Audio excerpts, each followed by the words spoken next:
Yo friends, I just want to show you today how I'm turning my driveway into a productive garden bed.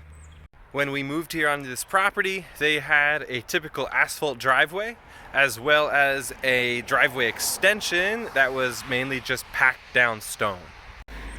In this packed down stone driveway section that ran all the way up to here, this past summer I was putting my air prune beds for the tree nursery. I thought I'd leave the boxes here long term because it was just an easy way to grow stuff on top of a pretty unproductive plot of land, but it looks really ugly. In my front yard, the first thing you see when you step out of the car. So I found the energy and I'm turning it into productive patch of land. The first thing I needed to do was come in and scrape off the top layer of stone that was on top of the driveway. It was just a few inches. I shoveled it into my wheelbarrow and then moved that to my driveway to fill in some holes and potholes and low points in the driveway. I didn't stress about getting all of it, but I got most of it. I know there's still going to be stones in the soil, and that's okay. It's just how soil is.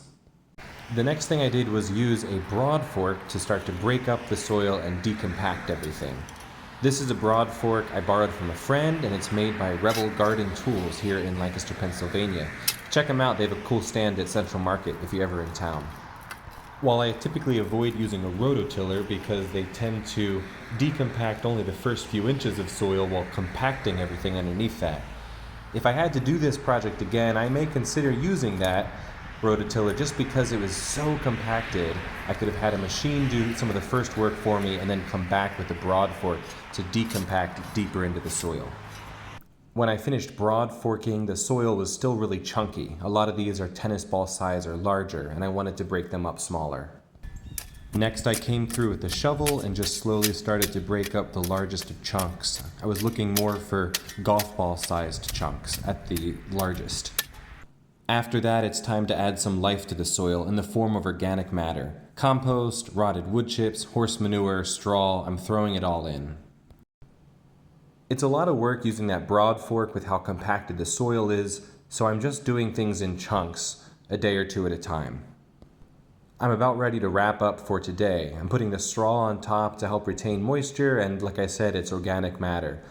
When I'm done with the whole area, I'm going to come back with the broad fork and broad fork the whole section again. Not really to help with decompaction at this point, but really to mix in all of that organic matter so it's all the way down to the bottom of the 1.5 foot section that I decompacted. Once I've mixed it all in, I'm going to come and put a thick layer of wood chips 6-8 inches thick on top and let it sit over winter. I'll come back in the spring and plant right in it. Right now I'm thinking figs because this area is just so hot. The sun is right over here, that's south. It's storing a lot of heat here on the driveway, that's spreading the heat over here. The figs are going to love all that heat, plus I think they'll be really beautiful in the front yard. Follow along if you want to see how it goes.